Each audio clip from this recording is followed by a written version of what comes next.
This is a great honor for every fan of the Dallas Cowboys. I'm honored to be in the NFL.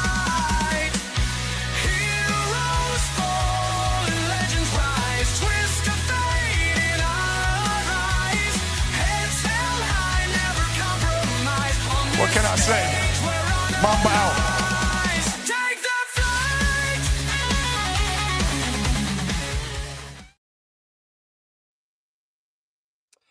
Well, hello, everybody. It's your boy, Jay McLovin, with my boy, Tony Gonzalez, coming at you today on the afternoon show here on ESEN. If you like today's content, please hit that subscribe button on Gonzo Sports Room YouTube page, as well as ESEN's YouTube page. We would greatly appreciate it. Before we get started, I think on behalf of me and Tony, we want to extend our condolences to the Kirk family and also to the family of that Ukrainian woman that was killed on the train. You know, Tony, it just seems like, there's so much evil in this world. I'm praying every day when I go to church. I just pray that God will prevail and that, we will come out of this better than we were going into it. But, Tony, not to get too political, not to get too crazy, but I have seen a lot of things on Facebook with people talking bad about Charlie Kirk, this, that, and the other. I don't care what your opinion of Charlie Kirk is, this, that, or the other. People need to be more sensitive and understand that he is still a human being. He still has a wife. He still has 2 kids that are in this world, that are innocent people that have no viewpoints this way or the other. And it's just a shame that when somebody's life is tragically taken from us, the first thing we do is go on social media and start bringing up all the negative things that we think about that person. I don't know about you, Tony, but I find it extremely disgusting. And it just my whole thought process on us as human beings just gets lowered. I agree 100%, Jay, on that. It's ridiculous. I mean, that lady's life will never be the same. Them kids' life will never be the same. It's been changed forever. They're going to be going through this for the rest of their lives. They don't need to be added on to it with people's ridiculous, statements. It's just, I don't care, what the guy said or didn't say. He had his rights to make his statements, and people had the right not to like him or whatever. That's fine. But nobody deserved a bullet to the neck. Nobody deserved to die because of their beliefs and stuff. So it's awful. One thing on the prayers, I just want to add the people that was involved in that school shooting in Colorado too. We'll add that to the prayers too, because that is awful also. We could go on forever about this stuff. It's terrible. Prayers out to everybody. Hey, let's quit thinking about politics so much and think about trying to treat all human beings with respect and love. And maybe be a little hope in the world. I'm worried that there's not a whole lot of hope left, but that's what I hope for. We need to leave politics is politics. Probably never going to agree on it. But I came from back in the day, and Jay, you're not quite as old as me, but we didn't have all this. I think social media, as even though there's some good things like us doing these podcasts, that we enjoy doing, there's good things, but there's a lot of bad that's come with it, unfortunately, because, I know Reagan wasn't the most popular in the world guy in the world. Hell, he even got shot. But you didn't hear the negativity about a Reagan or a Carter or some of these other presidents that we hear now about the Bidens and Trumps and stuff like that. The hate is just ridiculous. We're so divided, more divided than we have ever been by a major amount. Because I can't remember. It's weird to me because usually when you see stuff like this, it's in other countries that are dealing with these kinds of things. The fact that it's here now in the United States and it's provocating widely throughout the United States. It has for decades now. I used to think this was the safest place in the world, but I don't feel like that anymore. I feel like, I send my kid to school and I don't know if he's going to come home or not because you don't know what crazy, person is going to go in there and start shooting up these kids. I mean, it's terrible. It honestly really is terrible. But anyway, one thing real quick, Jay, it's interesting because people in America talks about how great the country is, and it is the greatest country in the world. I believe that, but we'll talk down about the Middle East and the countries and some of their beliefs and some of the things that they do. I think we need to worry about ourselves and quit worrying about what the Middle East problems are, and look at ourselves and look at the issues that we have. But I don't think we should be worried about what anybody else does or how another country, look how they treat their women. Look how we're treating each other. So I think we need to take a long look in the mirror, and that's everybody. That's including myself. I'm not saying I'm above that. I'm not trying to say I'm here and everybody. I'm not saying that. We're all in a bad way, and we all need to work on fixing. Yeah, hopefully maybe sports. Yeah. I like these sports doesn't, but hell, that time in the damn stands. Now we got people fighting in the stands over balls and giving it to kids. I mean, but it just never ends. It's like, what are we doing? But at least sports. At least that's a little funny a little bit. Yeah, let's get into some Major League Baseball real quick. Did have some scores from last night, and I actually seen a really good game. One that you probably wish would have went different. The Angels in Seattle. Seattle come back in 12 innings. I picked that game up in the ninth and watched the rest of that game. It was a really good game. Seattle ended up winning 7-6. The Blue Jays, unfortunately, took care of your Astros. A good pitching performance from Gosman. Beat the Astros 6-0. The Phillies beat the Mets again. So, man, the races are getting crazy. We got the Dodgers up 2.5 on San Diego in their division. Toronto's up 3 on New York and Boston. I think Boston's 3.5. Excuse me.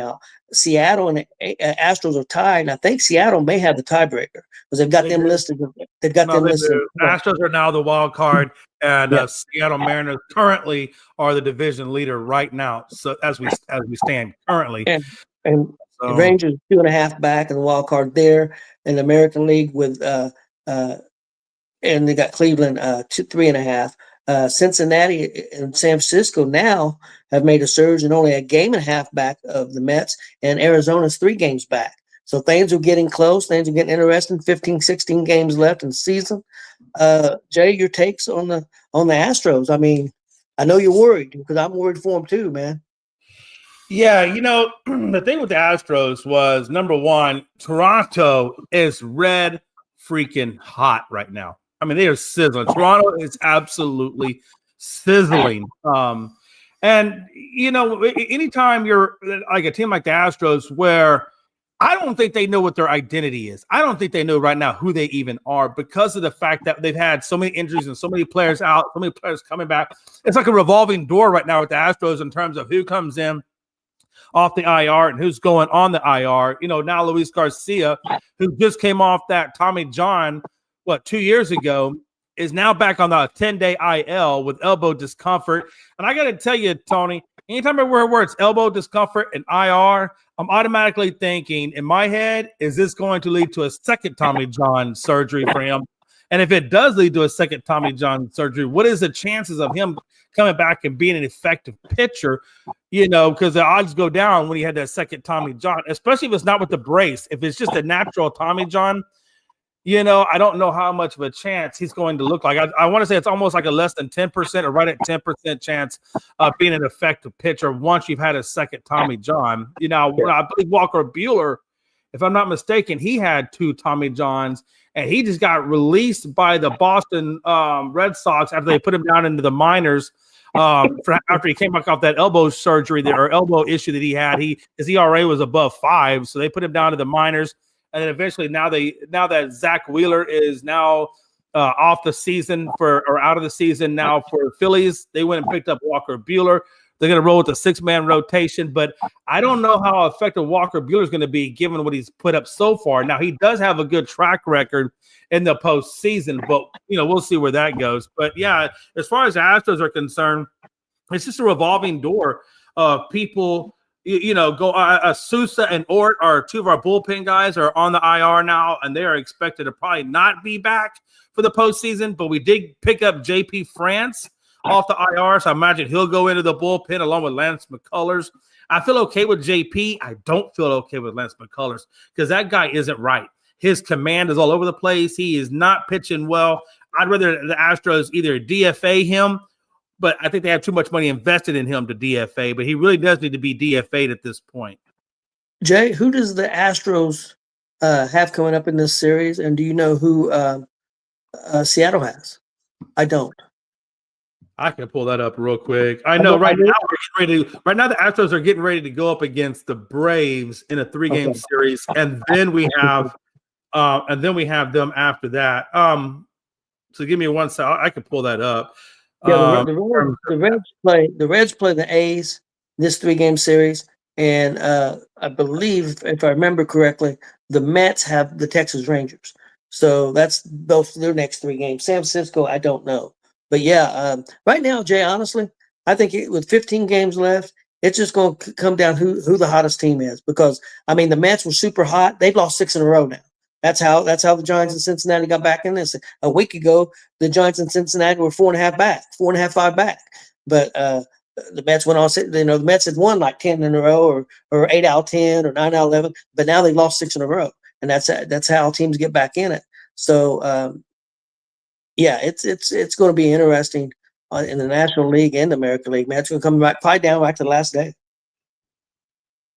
Yeah, as a matter of fact, for Houston, we have Murray, Brown, and Valdez. I don't even know who Murray is, so that must be somebody they picked up off the out of the minors or something. I don't even. Let me see. Jaden Murray. He's 28 years old. I don't know much about this guy. He hasn't really pitched at all, so I don't know what to expect out of Murray. When you look at his stats, his ERA says 0, so I'm assuming they must have just brought this cat up out of the minors at this point. But we got Murray, Brown, and then Valdez, and then against Texas, it picks up with Jason Alexander, Javier, and then the third game against DeGrom, they have blank, so I don't know who they're going to put in that position. Maybe JP France or somebody like that. Probably could take over that spot, since that normally I think would have been Garcia's spot, but since he's on the IL, I would imagine that we'll probably see JP France possibly in that last spot against DeGrom. And then as far as Seattle goes, we have Brown, Valdez, and Alexander. So and they have Wu, Kirby, and Gilbert. That's who the Seattle has. So I don't know, man. At this point, with the Astros, I don't really care. The starting rotation doesn't really bother me as nearly as much as the bullpen and the closing of the Astros. Right now, I don't know when we're getting Hader back. I've heard reports might get Hader back right before postseason. And if that happens, then I'll feel a little bit better, because I don't trust Abreu in the closing spot. I think Abreu is more of a setup guy, like 7th or 8th inning type of guy. I don't think he's a 9th inning kind of guy.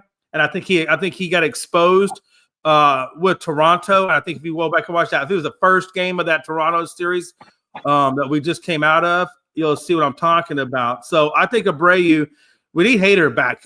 If we don't get Hader back before postseason, then I don't think we have a shot. Number one, I don't think we have a shot at postseason, and I don't think we have a shot at getting beyond the wild card if we don't get Hader back. So there's a lot of things. This Astros organization, like I said, they've had people come in, they've had people go out. Our offense right now is super, super anemic. We had 2 hits against Glasnow, and we allowed Glasnow to get he got the complete game. I think he threw 100 pitches, complete game against us last night. So that tells me right now that the Astros are swinging at the pitcher's pitch rather than swinging at the hitter's pitch. And if I was Astros hitting coach, I'd be like, look, let's not be so aggressive out there. Let's wait for your pitch and then take it on your pitch. Don't just go on their pitch. And that's what I would definitely tell the Astros. Let's slow down on that chase rate a little bit. Yeah, Jay. I'm not putting the Astros down anyway, but if the Astros are going to make the playoffs or do anything in the playoffs, it's going to come to their hitting. It's not with the pitching staff the way it is right now. You can't depend on what you hope for the pitching that they can maintain and keep you in games. The hitting is going to have to step up for the Astros to do anything because they just had too many injuries at the pitching. So you're not going to be able to expect your pitching to go out there and only give up, no runs or 1 run. They're probably going to give up 2 or 3 runs. Your hitting's got to come out there and play well. You hope that your pitchers only give up 2 or 3 runs, and your hitting's going to have to step up. And they've done it before. I mean, in June they was one of the best teams in baseball because of their hitting. They were hitting everything. They were getting people in scoring position and they were bringing them around. And if the Astros are going to do anything, they got to get back to that. The Reds have the pitching really come back and have stepped up over the last few games. We got a series against Oakland. Of course, on paper, you think, well, we got to take care of the Athletics. You can say that till the cows come home. You got to do it on the field, and you got to win these games. Our schedule, I think we have an easier schedule, actually, than the Mets do right now. Coming down to the last 15 games by a little bit, not by a lot, by a little bit. We're pretty much going to be playing for the most part, our division after the Athletics almost. I know we got the Cubs. I know we got the Pirates. I know we got the Brewers and St. Louis left. So I think after Athletics, that's what we got left. And I'm not saying that's easy by any means, but this is what came down to last year. Last year, the reason we didn't make the playoffs, we couldn't beat our division. And that's what it's going to come down to again this year. If we can win these next 4 or 5 series, we'll have a decent shot of making it, since we're only a game and a half back. And it's still not guaranteed. I mean, a team can get hot. Giants can get hot and win 10 in a row. And, they're tied with us. Or the Mets can come back and get hot. And the same thing with the Astros. We're talking about the Astros. Who knows? They could win 10 in a row. I mean, you just never know when a team's going to get hot.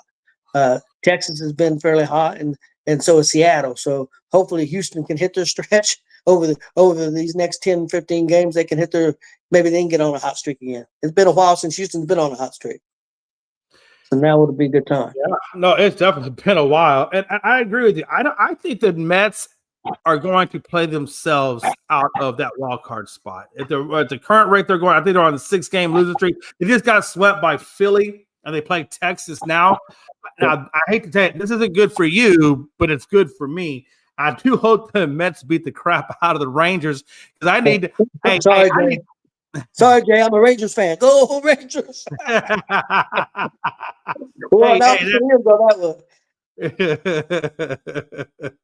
So yeah, I'm their friends. It's kind of like your kryptonite is, or what this series means for the Mets and what it means for you and what it actually means for me. All 3 organizations this series has a lot of consequences for. Yeah. But I honestly believe that this series, or I should say this series, but I think your wild card chances aren't between you and the Mets as much as it is between you and San Francisco. Yeah, it's possible. It's possible. We had our opportunity, man. If we blew some games, we could be in front by a couple of games right now, but we blew some games, and don't nobody blame but ourselves. I really think that you almost need to sweep the A's. Yeah, it would be big. If you can sweep the A's, you're only a game and a half out. And Mets got Texas, which will be a hard-fought game because they're fighting for a wild card. And then I think LA going up against San Fran is going to be tough because LA is also trying to keep that divisional lead.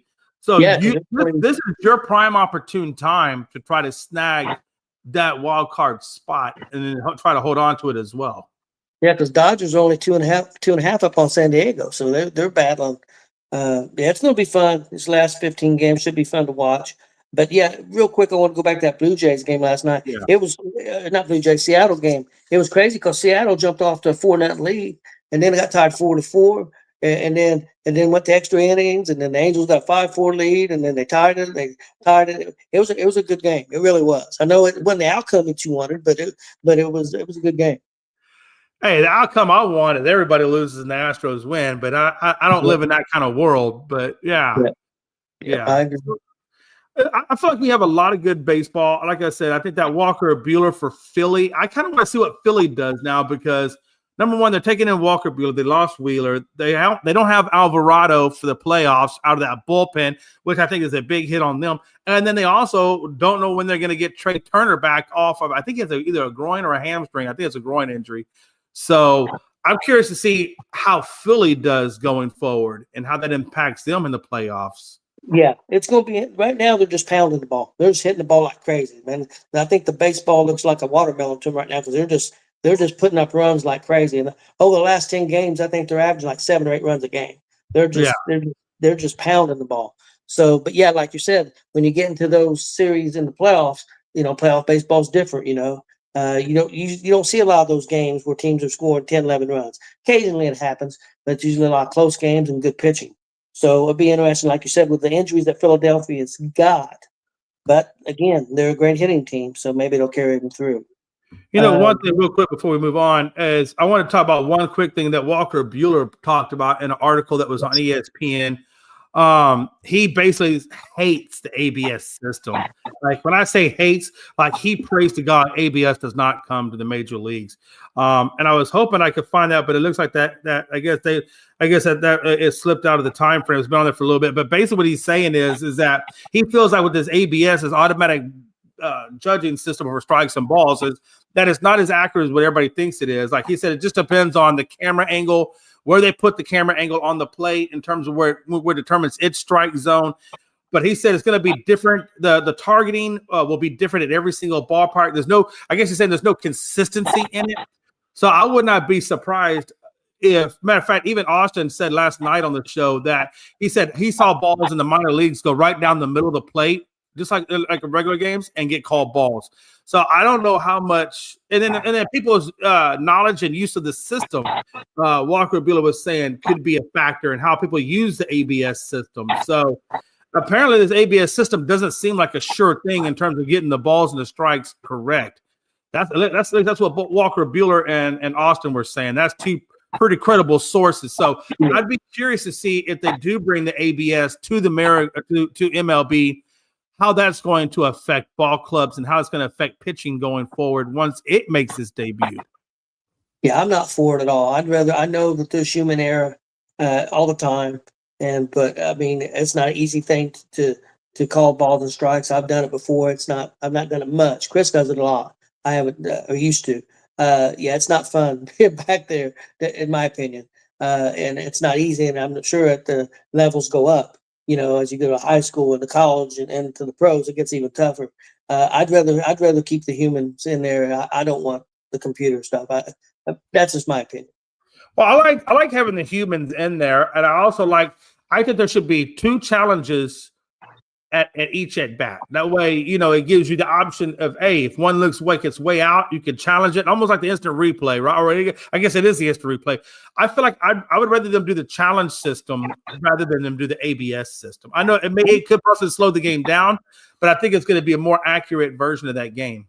I agree with what you're saying, Jay, except I think 2 per bat would be too much. I think if you had maybe 3 per game. Oh, like 3 challenges per game? 3 challenges per game, and that way you could pick the time that you want to do the challenge. Because why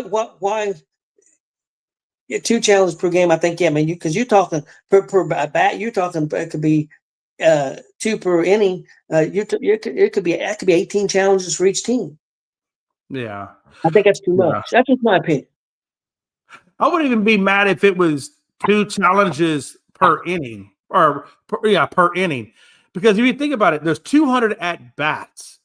What are 3 challenges really going to help you with? Because there's probably going to be a billion other pitches out there that are going to be bad that you have no right or no ability to challenge. I mean, I think maybe even 1 challenge per inning you could get, would be okay.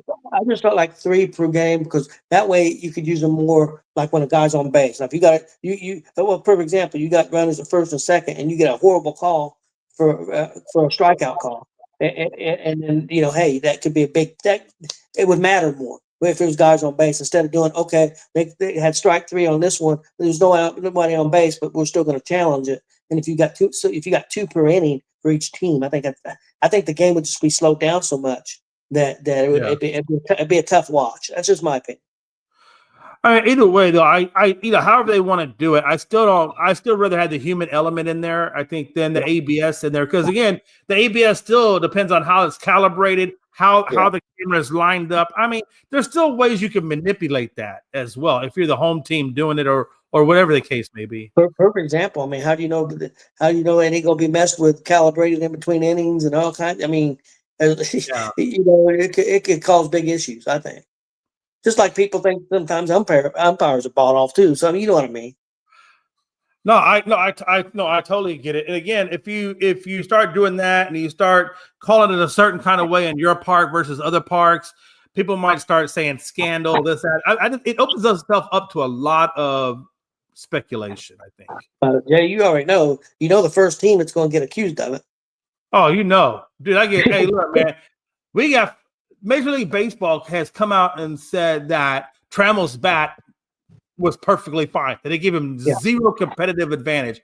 But yet you see every time in the group chats, Masters out there shaving bats again. See, I mean, it is bullshit. But, it's a stigma that we brought on ourselves, right? If we didn't have 2017, we wouldn't be dealing with these kinds of things. So it is what it is. It is what it is. Yeah, I agree. Well, Jay, let's move on to some Thursday night football. Man, Green Bay Packers, man, 27-18 over Washington, and honestly, it wasn't even that close. Washington was held to 230 total yards of offense. Green Bay had 404, and they had 135 on the ground. And to me, Jay, it was just Green Bay controlling both lines of scrimmage. The offensive line and defensive line just manhandled Washington, and that's the difference in the game. And honestly, that's kind of what Green Bay did their first game against Detroit, which I was shocked because Detroit usually did that. What do you think? Is this Green Bay Packer team, are they for real, Jay? There's really, after 2 games, they really look like they are. What do you think? Yeah, I really think the addition of Micah Parsons, you've seen what he's done in that team already. I was watching during that Washington game where they had 2 guys taking on Parsons, and he still found his way to Jaden Daniels. So, I mean, it's almost impossible to stop his pressure. I got to tell you, though, if I'm Washington, I'm really excited about Jaden Daniels. I'm excited about this kid. Like, this kid really is, I believe, the real deal. That kid jacked up his ankle. I don't know if you saw that one play, but his ankle kind of rolled left or right on him, and even got pinned back a little bit when he got tackled. And I really thought, and you can kind of see him get up a little bit, and then they were going to take him out. And then Jaden said, no, I'm staying in. I'm staying in. And then he goes on and he gets a touchdown out of that drive. But, when you look at Jaden Daniels and you look at the caliber of that defense that he went up against, especially having Micah Parsons there, and the fact that he threw no turnover, or he had 0 turnovers, he had no interceptions, no fumbles. He got 2 touchdowns on the ground, 17 yards rushing. I thought for the kid's second year in the league and to take on a defense like Green Bay and not have a turnover, I thought that was really good on his part. And I really learned a lot about Jaden. I think this kid is going to be phenomenal for Washington as they continue to build that program. Yeah, I agree. Some people I've seen on TV today, so should they be worried about Washington be worried about Daniels because his first 2 performances hasn't been great? Have they been great? No. But have they been horrible? No, I don't think so. I think Daniels is fine. I think that maybe Washington, after the first 2 games, should be worried a little bit about the offensive line and also a defense that they really try to work on to get better. And it didn't look better. It didn't look great yesterday against Green Bay. Green Bay's offense looked good against the Washington defense, and they looked good against Detroit. So Green Bay looks for real to me. And I think Washington's got to be a little disappointed with their performance, but it's early. It was on the road. Washington was on the road. Right now, Green Bay fans got to be excited.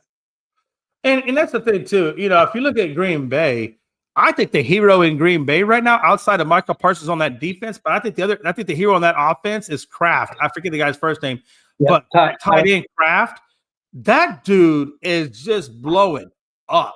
I mean, I saw him get hit by 2 guys, and he still kept driving, and he got into the end zone. I mean, he's a tough kid. He's like 6'3", 6'4", like 250, but he is a tough kid. And you can see that that's Jaden Daniels' go-to guy. The last 2 games have shown that he had like 89 yards in the first game. I think he had like 89 or 80 to 89 in that second game plus 2 touchdowns. I mean, he's definitely the go-to guy for Green Bay. And if I'm looking to take on Green Bay, I'm looking to try to contain Kraft as much as possible and force him to go to his other wideouts. But yeah, if I'm Washington, I'm feeling pretty good. I'm feeling good about my team because I feel like they are still in Dan Campbell is still building that team. I don't think that team is fully done yet building. But I do like the fact that they have a good qualified quarterback. What do I ask about quarterback? Don't turn the damn ball over and move the ball downfield. And I think Jaden Daniels, even though he didn't come away with the win, I think he is very capable of doing both of those things. I think he's proven that. And you got to give the kid some slack. He went up against a really, really tough defense in Green Bay. Yeah. Jay, what do you think about Washington having some bad luck? And looks like they've lost Austin Eckler for the season. Yeah. So that could be a big hit. Oh, no, that's going to be huge on them because Eckler he's a big part of that run game. And you knew he tore the Achilles. When I saw him grab that ankle, I was like, yeah, that's an Achilles. Especially the way he pivoted. I was like, yeah, that's an Achilles. And by the time he comes back from that Achilles injury, he'll be 32 years old. Yeah. I don't know how many teams are going to – I don't know if Washington's going to keep him. And if they do release him, who's going to pick up a 32-year-old guy coming off an Achilles injury it's going to be really super difficult for him to find his way back, I think, into the league. And if he does, it's going to be from a team that probably isn't going anywhere because most of those teams, or unless a major injury occurs. But at 32 years old, I mean, who's going to take an injury or who's going to take a flyer on that? Somebody might for a little bit of money, and he ain't gonna get a big contract. It's gonna be for not a lot of money, and somebody might take a chance on him. But yeah, I agree. 32 years old. Yeah, it's a bad injury. And Washington had traded that one Robinson guy. So now are they thin? Are they thin now at running back? Oh, they're definitely thin at running back. And it's hard to second guess something, but I always said Eckler came out of the San Diego system, and I've never seen a player come from San Diego that was healthy. They always have some sort of damn. Keenan Allen was a prime example of that. Josh Palmer was kind of an example of that. Eckler is definitely an example of that. Bosa, most certainly. You take on a guy like Austin Eckler, he's not an every down back. He might be a third down back or a change of pace back, but you cannot have that man be an every down back. And really to go further, the way in which that injury was torn or the way in which he went down with that injury, I would not be surprised if that thing wasn't already damaged and just waiting to go already before he went into that game. It could have been. Yeah, I agree with you. He's definitely not somebody who can run. I mean, you might be able to let him go out for passes some, but he's not somebody that can run the ball 25 times a game. He's lucky to maybe be a 12 or 15 time run a game, as far as I'm concerned. Maybe I'd say closer to 10 or 12 times a game and then out for passes. He's not a trying to run the ball 25 times a game for him is that's why he's probably injured. Yeah, I mean, at that point, you'd almost think he'd take on a role like Kevin Falk had with the Patriots, where you're just that guy on third down. You need to pass out of the flat. You dump it off in the flat and let Eckler go for Brooks, because he is a fast guy. I see him maybe being in that kind of a situation, but yeah, he's definitely not an every down back, not at this stage of his life or his career. And that's it. And that's that's even if somebody takes him on at 32 years old, coming off that Achilles. Yeah, I agree. Well, Jay, let's move on to some other NFL games. We've got a big week of games coming up. We've got to start off with the New York Giants at the Dallas Cowboys. What are you expecting this game? Who do you think is going to win? Yeah, I know. I definitely think the Cowboys. They've already said they're going to play Russell Wilson, which I already know. When he said Russell Wilson, I'm like, okay, we got. I don't want to be too cocky about it, but I'm not a Russell Wilson fan by any stretch of the imagination. I think Thibodeau takes plays off.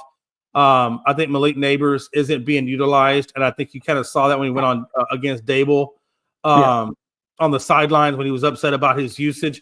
So I think right now the way Dallas played against the Eagles, not that we played great ball, but I just expect, especially I think that, correct me if I'm wrong. So the Giants, who beat them week 1? I forget who it was. Was it Washington that beat them week 1?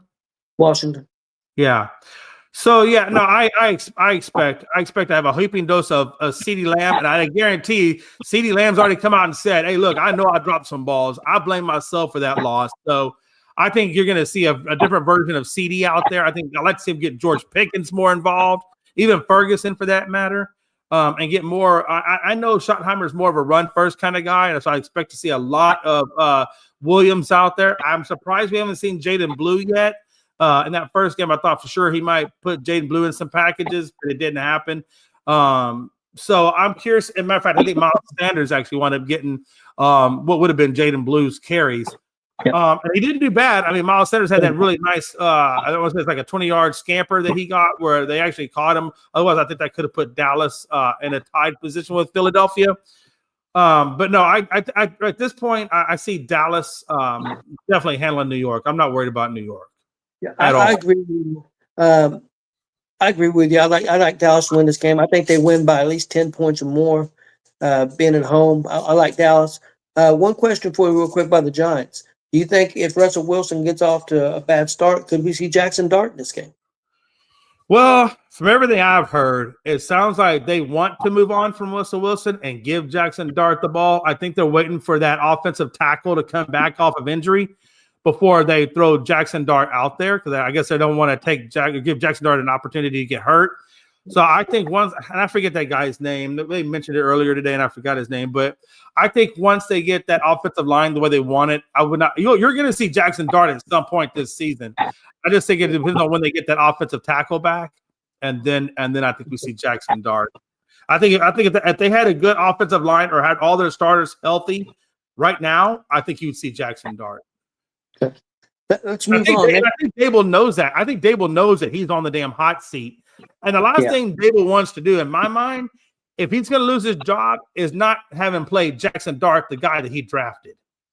I can't imagine that. Yeah, I think you could be right. Let's move on to Seattle at Pittsburgh. I'll go first.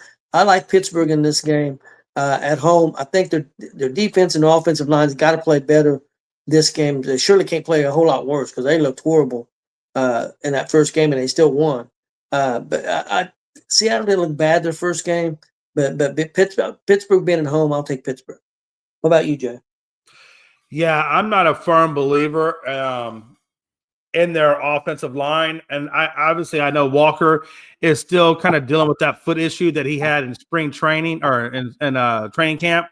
I think Charbonnet is going to be the more featured back, I think, this go around in this game. Even with that said, though, and I love Sam Darnold's resurrection. It's good to see somebody resurrect their career. But I think TJ Watt and that Steelers is going to be a little bit too much for them. Is this game in Pittsburgh? Yeah, it is in Pittsburgh. So yeah, no, I definitely have Pittsburgh in this. I think Aaron Rodgers is going to have a good game. I think Metcalf is going to have a big game. I mean, he's going up against his old team. He knows that old team, but they also know him too. Yeah. But I think DK Metcalf is going to show out. I think you're right. Metcalf had a good game, a pretty decent game the last one. I think he's going to want to put it on him as former team. Let's move on next. We got the Rams at Tennessee. I'm going to go with the Rams. I think the Rams, even though Tennessee didn't look terrible defensively the last game, I think the Rams got too much offense. I don't think Tennessee can match that. And I think the Rams got a good defense and the young quarterback. Even though I thought he did okay the first game, I think it's going to be a long season. But I think the kid's got a chance to be a good quarterback, but he's just got to get some weapons around him and his defense ain't bad, but he got to get an offensive line and some other offensive players. So I'm going with the Rams over Tennessee. Yeah, when you look at the Titans, I think it was the Broncos they played last week. He had a hard time against Denver's defense. Cam Ward did. I mean, he had a hard time. Even Pollard didn't run for very, very much. Rams defense is stupid good, right? I mean, they have a really, really tough defense. And Kyron Williams, that running back over there, Puka Nacua, I just think it's going to be way more than what the Tennessee Titans are prepared to handle. And so I actually had this game being a blowout game, and I think the Rams are going to go in there and really handle business. There's no way Tennessee is going to stop what the Rams are about to give them. Yeah, I think you're right. Let's move on next to the Buffalo Bills at the New York Jets. Buffalo's just got way too much, even though the Jets didn't play horribly, but they give up a lot of points to the Pittsburgh team. And I know it's at New York, but look what Buffalo's offense could do. I think Buffalo's defense has to get better. Of course, they did play Baltimore, one of the better offenses in the league. But yeah, I think Buffalo wins this game pretty easy. What do you think, Jay? Yeah, this is the next test for them, right? I mean, Aaron Rodgers, I felt like the way that the Jets played the Steelers and Rodgers, the fact that they came out early, the Jets got on the board early and they attacked aggressively early, and Justin Fields looked really good, I felt like, against that tough Pittsburgh defense. I definitely, I know this is going to sound crazy. This is also the divisional game too. Yeah. I am going to give the win to the Bills because I'm not going to go against Josh Allen, but I felt like Breece Hall had a really good run game against that Steelers defense as well. And obviously the Jets defense is still really, really good, even though their offense is still kind of coming up and bringing up the rear. That defense is still really, really good. I think it's going to be another close game. I don't think this is going to be a blowout at all. I think it's going to be another close game. I do think the Bills take it, but I think you're going to see as you watch this Jets, watch the maturity of this team grow under Aaron Glenn. I don't think this is going to be their year, but I think this is going to be a growth year for the Jets. And I think this is going to be, you can already see a culture change taking over in the Jets organization. So I don't think this is their year. I think it's going to be a close game, but I do think the Bills will take it in the end. I think I agree, Jay. Jets are moving in the right direction, but you talked about their defense. Their defense looked pretty good for 3 quarters. It really fell off in that fourth quarter. It kind of imploded. We had several teams do that last week. Fourth quarter. But I agree with. I think the Jets defense will get better as the year goes along. I think the Jets offense will get better as it goes along. I'm not saying they're a playoff team, but I do think they might be heading in the right direction. That's saying a lot for the Jets. Next game up is New England at Miami. Jay, I'm going to let you take this one first. Yeah. A lot of people would look at this and say, oh, this is clear cut. After that Colts game, Miami, as you know, had a closed-door meeting, players-only closed-door meeting. So I have a feeling that there was a lot of things put on that table within that organization. Also, I don't know if it's true. They said that Tua was playing with a concussion. I don't know if that's true or not. I haven't seen anything come out about that. I don't know if you've seen anything, Tony, or has come out about that. Ooh, I'm sorry. I just saw Big Glenn was, hey, sorry about that, Big Glenn. I just saw you were down there, Bubba. Hey, Big Glenn. Real quick, I'm going to go back to you real quick before if it's okay, Tony, I just want to get his take on the Jets and Bills. Well, the Bills are going to take care of business. Obviously, they're going to probably win by at least 2 touchdowns. Okay. So what game were we just talking about? New England and Miami. Jay. Yeah, I think Miami's going to take it. I do. I don't think Miami's going to drop it against New England. I don't think New England is quite there yet. I'm still taking Miami on this one. I think they're going to have that player, especially going to have that players only meeting. I think Miami's going to come back energized and fired up. I still think Miami has the weapons to get it done. I don't think New England has enough weaponry to get it done over there, and that's why I'm still not fully on board with New England yet. But I do think Miami will get this one. Yeah, it's a tough one for me, man, because I could go either way, to be honest with you. And it's just because one reason is I kind of agree with you. I think Miami's going to play better this week. Now, I don't know if they're going to win. I think they're going to play better. At least they better. That coach may not last. He may not last 5 weeks if they don't start playing better. But shit, I'm going to go with New England. I still got a feeling. I think it's a pick 'em, honestly. Neither team really impressed me the first week. Miami definitely didn't impress me. They looked horrible. But I'm going to go with New England just because I think they played a little bit better the first week. But it's a pick 'em to me. Big Glenn, what do you think? This game kind of reminds me of one of those NFL top 10 videos that you see on NFL Network back in the day about the Colts and the New England in like the early 90s, playing a December game, and they're both like 1-15. And cause they're both like down there in that way. So I can see it being like a 3-0 game or a 6-3 game or 10-7 or something like that. I think it's going to be New England though. Okay. Next game up. This is an interesting one, guys. I don't think it is as cut as dry as we may have thought at one time. Jacksonville at Cincinnati. Jay, what do you think after seeing Cincinnati the first week and seeing what Jacksonville looked like the first week? No, I got Bengals on this one. Matter of fact, they're my suicide pick that I picked this week. Nothing against Jacksonville, but they're Jacksonville. Nothing against the Bengals, but I feel like Burrow and company, they did not explode last week like I was hoping they would. Jamar Chase looked very, very small. T. Higgins didn't look really all that big. But I am definitely not betting against the Bengals when it comes to a team like Jacksonville, because I think Jacksonville has too many dumpster fires of their own to take out the Bengals. I'm rolling with the Bengals this week. It's tough for me because Jacksonville looked so good running the football last week, man. That one running back had like 140 yards. He had a real good week. Tony, my mama looked good running the ball against the Panthers. It doesn't mean I'm going to. That's true. We got to remember Cincinnati's defense. Cincinnati's defense is horrible. They let Cleveland score a bunch of points, and then also not only that, since Cincinnati only had 133 yards of total offense, only had 7 yards passing in the second half. So, but with the offensive weapons they got, Cincinnati should win this game. And if they don't play good, something's wrong if they come out and have another performance like that. You can't pay your offense the kind of money they're paying the offense, and you only put up 133 yards. I mean, I think you have to be looking for a new offensive coordinator or a new coach or something if that happens twice in a row. So I'm going to agree with you. I'm going to go with Cincinnati. Big Glenn? Hold on, Big Glenn, before you give your assessment, I want to add one question in there for your assessment. When you give your assessment, I just want to throw one question in there. I want you to answer in your assessment. If the Bengals don't beat Jacksonville, is Zach Taylor starting to get on the hot seat? Yeah, to answer that question, yes. And I almost took the Bengals in the survivor pool on Fanatics this week, but I stayed away from it because I'm not confident enough with them yet to be a team like they should in that way in Jacksonville.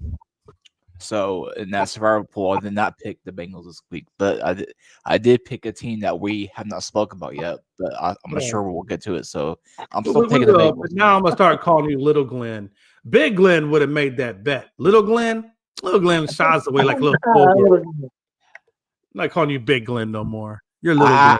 I have to make sure I can stay in that bad boy as long as I can to win $1 million. So I'm picking the smart picks. Okay. So you think Cincinnati's going to win this game? Yeah, they still will, but it'll be close. Okay. Next game up, guys, is San Francisco at New Orleans. Big Glenn, what do you think? San Francisco's got some injuries. Purdy's out 2 to 5 weeks.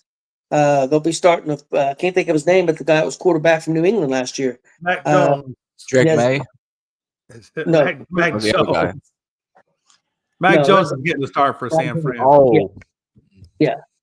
You got Denver's quarterback here. So here's the thing. Spencer Rattler ain't doing nothing. I mean, I'm still taking the Niners. That one also will be a close one. New Orleans defense is not bad. Their offense is anemic. I think San Francisco can get enough points to win this game, so I'm gonna go with San Francisco too. What do you think, Jay? See, I'm on the fence.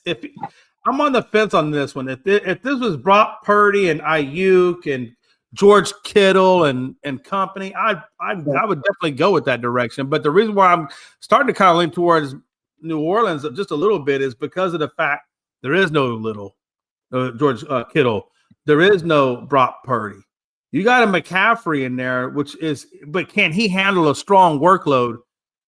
Which they're gonna rely heavily on that run game, being that Mac Jones is your quarterback. So I'm wondering, can this run game be effective against New Orleans? Parasol, Jennings, I get it. They're there. It's not like they're scrub water.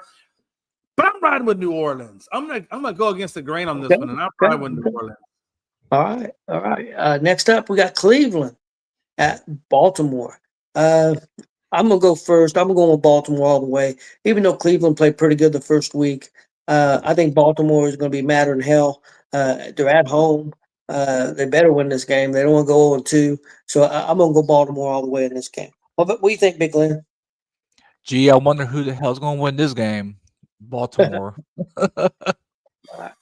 Okay. Let's see. Hey, let's see if Jay's feeling frisky. Is he going to take another upset? What do you think, Jay? No, and here's the reason why. Delpit publicly came out and said that Derrick Henry was easy to take down. And Derrick Henry saw that and said, "Oh, really? I guess we'll find out on Sunday." I fully expect Derrick Henry to go off. I think that comment is going to be the comment that fuels him. Not that he really needs fueling against Cleveland, but I think that's going to fuel him even more. And I would not be surprised if we see a helping dose of him against Cleveland. And because of that reason, I think Cleveland's going to get the doors beaten off of them with that run game behind Derrick Henry, because I think he wants to prove something now to Delpit. Now that Delpit came out and opened up his mouth, that just added fuel onto a very well-lit fire. And so Baltimore by a lot. Baltimore he was already fired up because of that fumble he had, and he kind of blames himself, which I'm not Right. blaming him completely for that loss, but he's blaming himself, so he's already fired up. And why that guy wants to fire him up more, I don't know why you would want to do that, but yeah, Baltimore all the way, guys. Next game, we got Chicago at Detroit. I'll go first. I'm taking Detroit. Chicago looked a little better. I'm still not sold on Williams. I think Chicago. Honestly, I think they may be heading in the right direction, but I don't think they're going to win. I think at Detroit, I think Detroit wins this one. Well, Detroit looked terrible last week. Don't get me wrong, but yeah, I'm gonna go with Detroit. Jay, Yeah, I still think Caleb Williams has a lot to develop in his game before I ride that Caleb Williams train with them over Detroit.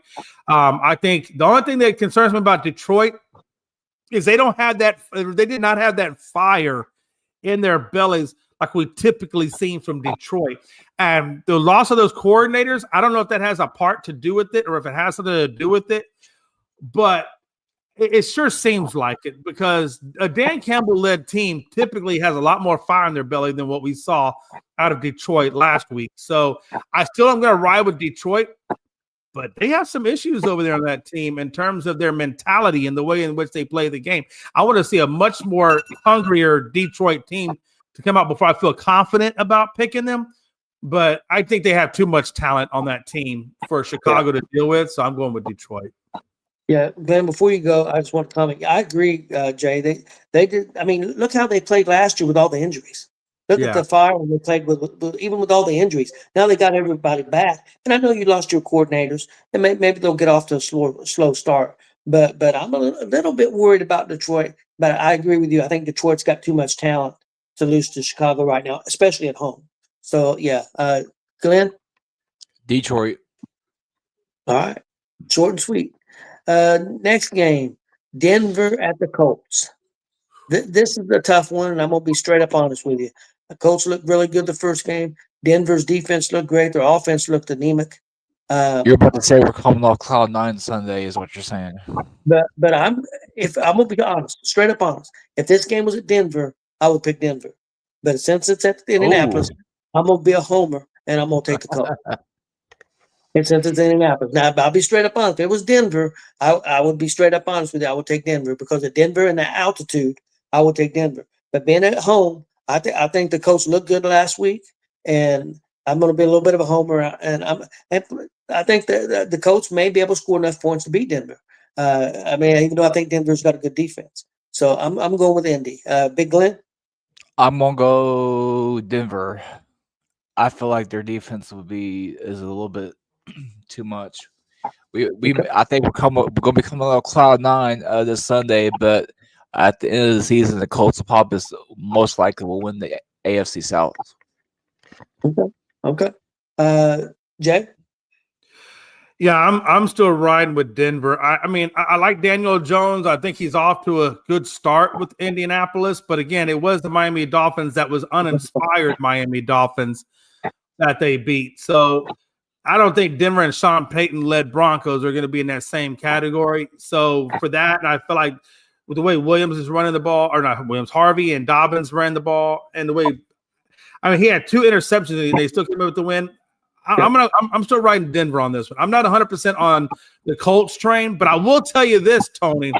If y'all beat Denver and beat them decently, I'm going to start my attitude towards the Colts team will start to change. I mean, how do you not change? I mean, Broncos are a very good team, and if you handle them, then I'm gonna start changing my attitude on your team. But for right now, I'm with Denver. And the Sean Payton coach team, nonetheless, at that. Yeah. Denver did not look great the first week.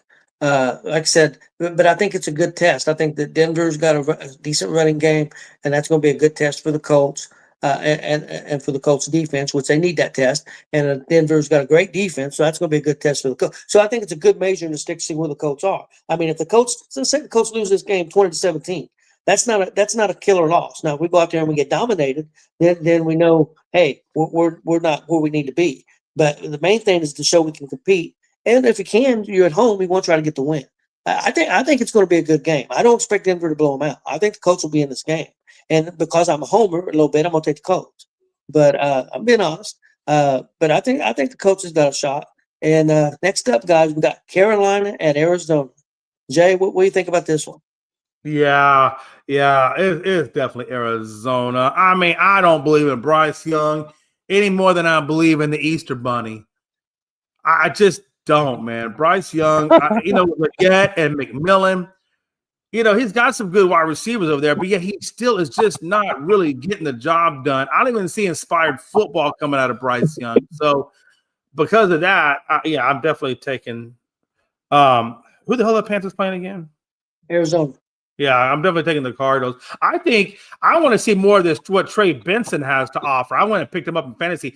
He actually had a really good game his last out, and I want to see if he continues to beat it, because I think that him and Connors are going to be battling it out for that RB1 spot. So I think there's a lot of competition within the Cardinals organization that's making them look good to me right now. So I'm taking the Cardinals. And again, any team that goes up against the Panthers, I'm probably going to pick that team, because the Panthers just look flat out like garbage to me.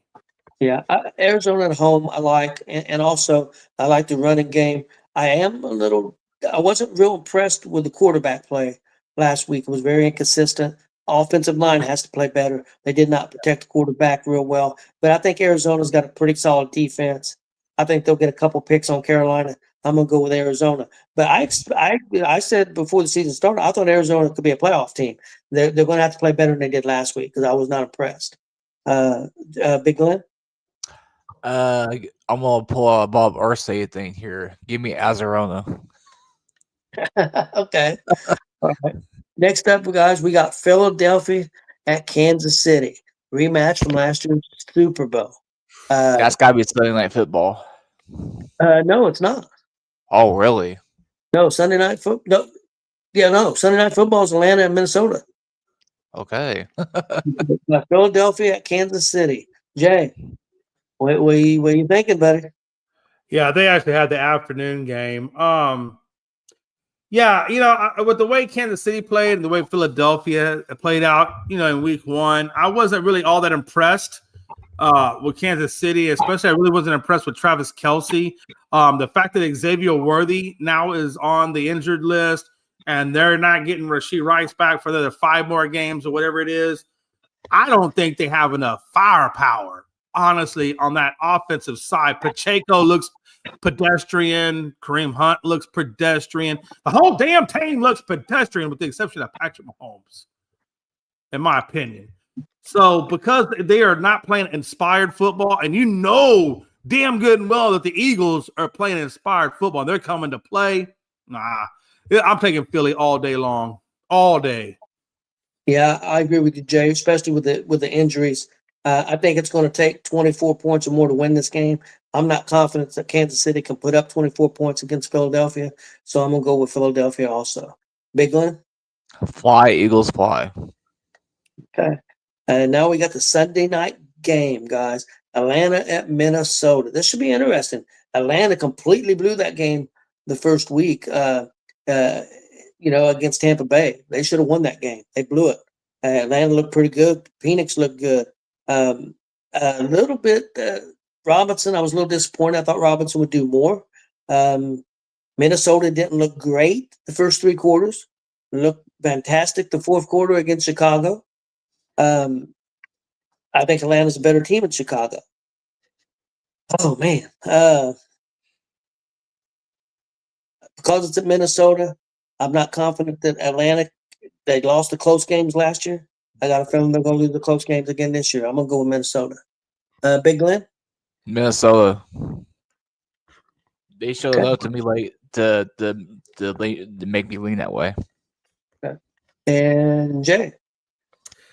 Yeah, I still don't really like this Minnesota team. I'm not really big on them. I'm not really big on JJ McCarthy. I'm just not. It was a good fourth quarter that he put together. But also I don't like the fact that Atlanta, for some odd reason, I don't know. And again, I don't know if this is just a Pitts is just a bust, or they just don't get him involved enough, or if it's a game plan. I don't know what's going on over there, but they don't utilize their tight end for crap. They really don't. And the fact that Drake London wasn't even a big factor, that Algier was your leading receiver, Bijan can only do so much for you. He can only do so much. And then after that, it still falls on the rest of the team. Now, I love Michael Penix. I think Michael Penix is a really good, solid quarterback. But I think Minnesota just has a little bit too much over there. And so I am going to roll with Minnesota. But I think this Atlanta team, they still got work to do on that side of the ball. I mean, I don't know if it's what's going on with Michael Pitts, but they need to get that cat more involved, or they need to find a tight end that they actually can get involved. I think that's a huge part of that game that's missing there in Atlanta. I agree with you, Jay, and honestly, I think it's Pitts. I think that he's never lived up to what he was supposed to be, and I don't think it's the game plan. I think it's him. That's just my opinion. That's just my opinion. I'm a guy that was a big Pitts guy. Drafted him a couple times in my fantasy football draft, and he never did jack crap.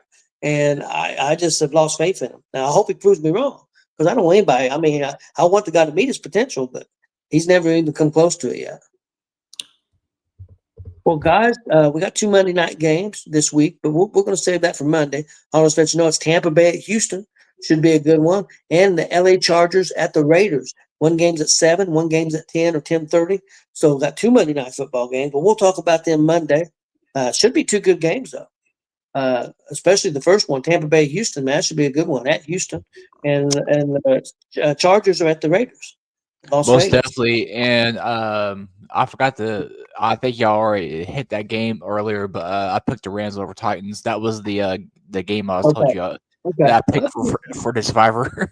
That's a good pick, I think. Yeah, because the Titans. I mean, who the hell they got over there anyway? And Rams are a great team. So their defense played good last week, but like you said, offensively, I just don't know. I don't think they can score enough points against the Rams to beat. No, not at all.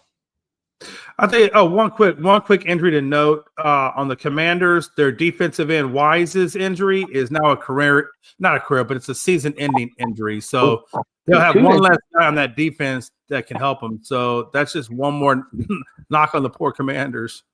He was Tony. He was about ready to say career threatening, like how they used to say career threatening stuff back in the day. No, I meant season ending, but I appreciate that. Yeah, let me ask you guys a question. I know we're getting close on time now, but if I can switch over to, I just want to go switch over to college football just for a minute. Okay. Obviously, you know that there's 13 college players in football that were banned for betting on it, and it involves 6 schools. None of the schools that it involved were big time schools. They were smaller schools, and then there was 2 more athletes. I think they're up to like 15 players now that's been banned for betting on football. I always say for every cockroach you find, there's probably about 20 more or a million more that you didn't find. How bad do you think college betting or betting on football in general, whether it be college or NFL, how much more do you think the integrity of being able to bet is going to be affected? Because you got to think, even though I know a lot of people say it's not going to affect the integrity, I think it is affecting the integrity of the game. Yeah, I don't know. I think there's a lot more of it than we even know, Jay. I think if people think that these players are not betting, I think they're naive. I think there's a lot of it in college, and I think there's a lot of it in pro. I think a lot of it, and I think a lot of it, some of it may come out, but a lot of it, if it's a big star, they're not going to let it come out. That's just my opinion.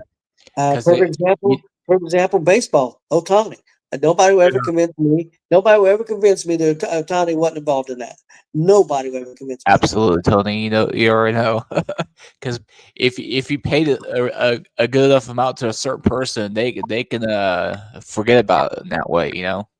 And then Ohtani's involved. You had another guy, an agent or someone else involved in another scandal. Where there's smoke, there's fire, guys. I mean, 2 different scandals. Ohtani's involved. His name is a part of all of them, but no, he's not involved. Bullshit.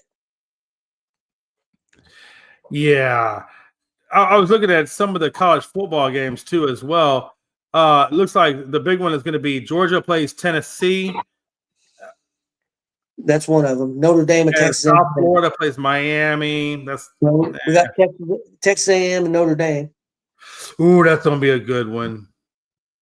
Yeah, and then LSU plays Florida, but that's not given what Florida did the last game. I don't know how crazy I can't take Florida seriously now after the way they lost that last one.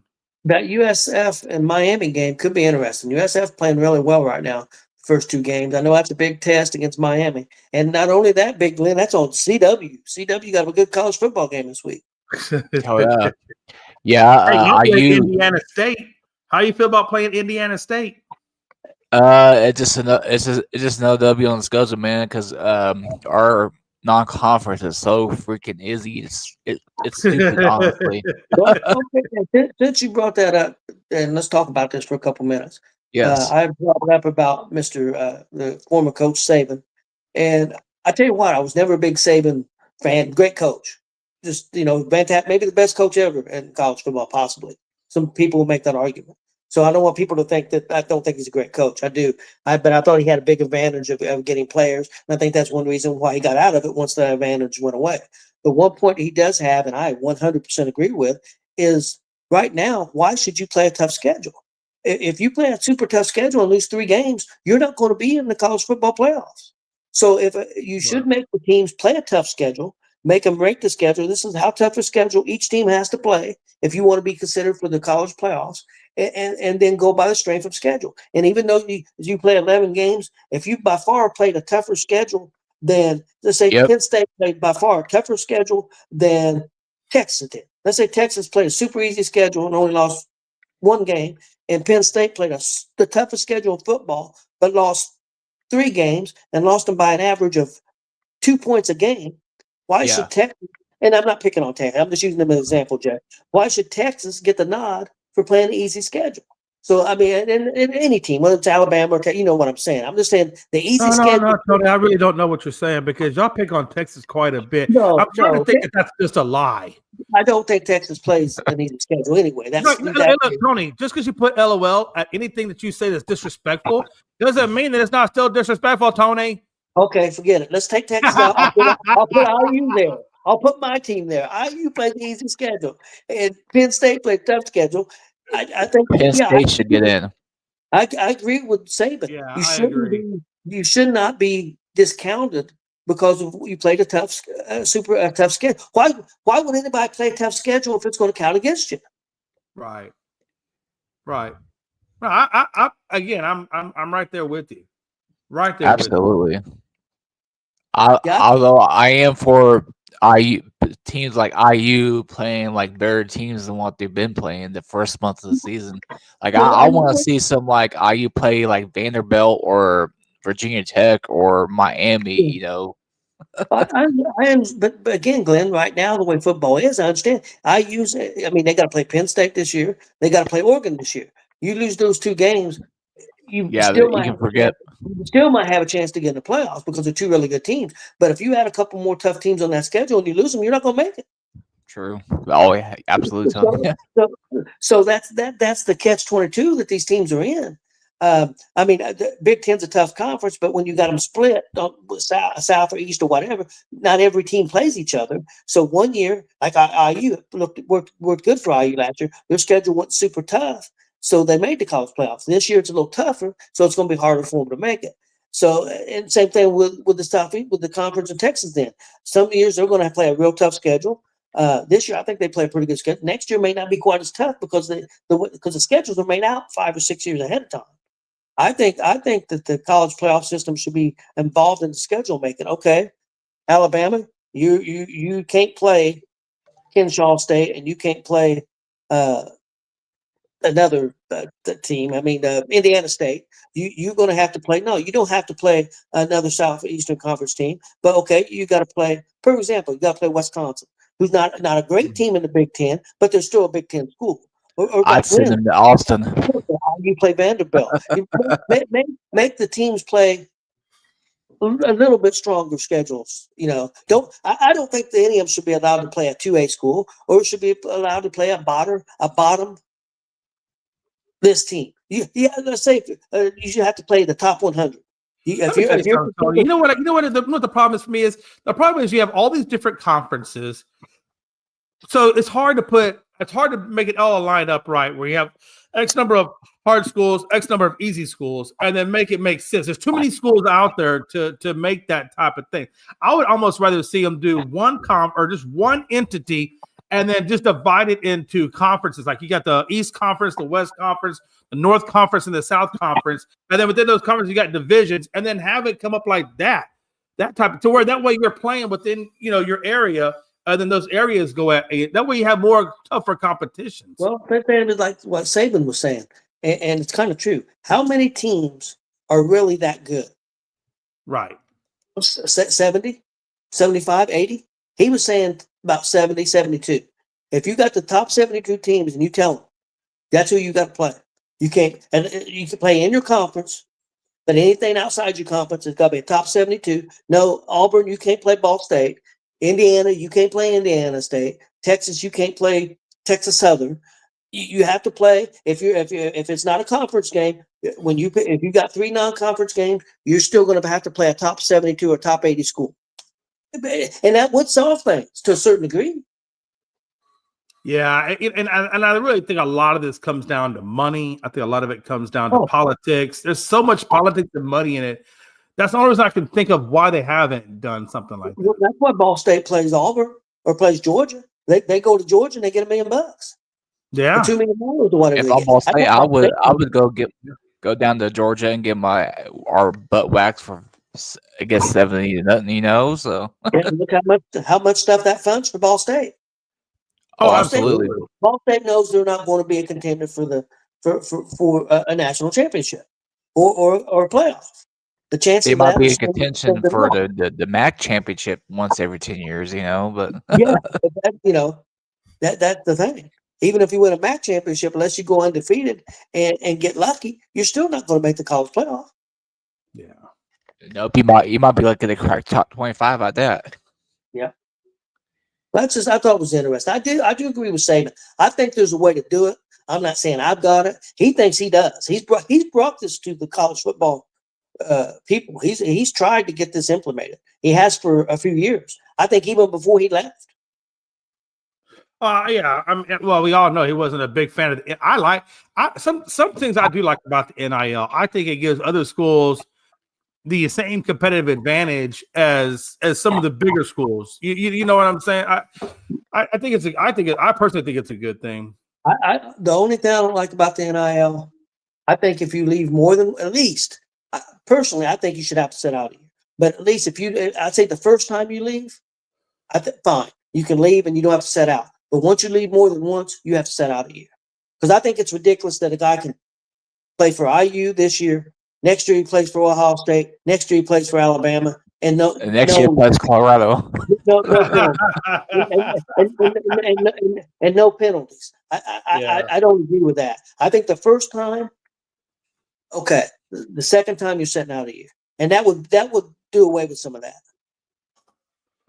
Yeah, I mean it's crazy because you can no longer keep a damn roster. Everybody leaves within the drop of a hat. I mean, and that's why I think Ryan Day was so mad about where they were going to spot the transfer portal opening and closing, because it's like, look, man, I ain't got time to sit here and recruit or even hold down my own people because I'm sitting here trying to get ready for the playoffs. Yeah. I think if they put them at a competitive disadvantage, just because they're in the playoffs, now they have to deal with it. I don't think that's fair. I mean, I actually think it should be kept in December. I think it should be a December thing, and then let's roll it out. Yeah, that's where college football is so different than some of the other sports, where college football fans don't root for players, they root for the teams. Well, in the NFL, don't get me wrong, you root for the Dallas Cowboys. I understand that, but you also let's say, I'm not saying, I don't know if you was or not, but you was a Roger Staubach fan, or you were a big Parsons fan, or some people like the team because of the players. Oh, for sure. It's not like Texas Longhorn, Longhorn for life. It don't matter who the players are; they're Texas Longhorn for life. Same thing with Ohio Buckeyes. Jason. Yeah, I was gonna say Jason's was a Don Meredith fan. Oh yeah.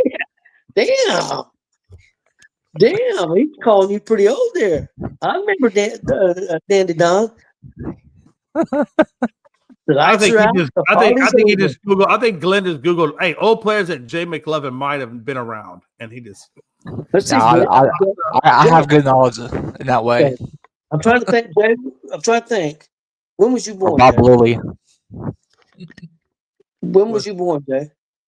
72 September. Yeah, Jay. He's kind of yeah. Don. I don't know if he remembers Don Meredith because see, Don was big in the early '70s. Of course, I do because I know of Don Meredith. Don't ask me to quote Don Meredith, but I know who Don Meredith is. I don't know if I really followed him all that much, but I know Jay, I know he is. Yeah, Jay's more likely to remember Ed Too Tall Jones and Randy Yes, White. very much so.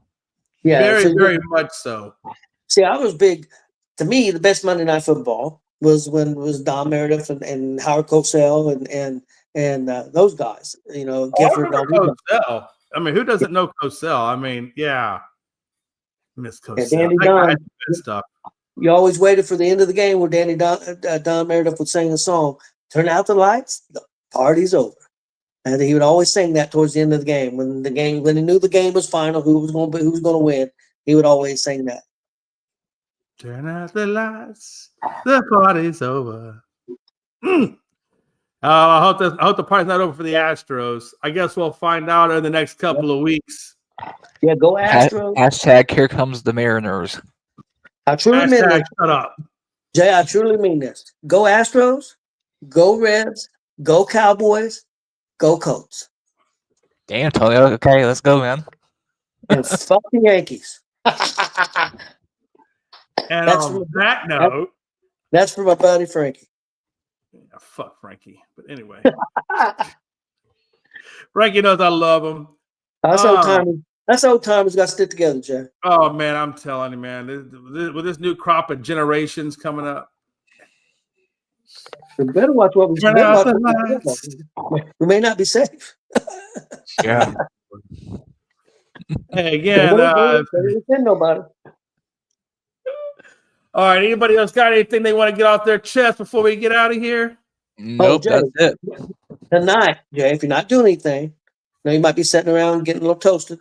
10 o'clock, free on YouTube.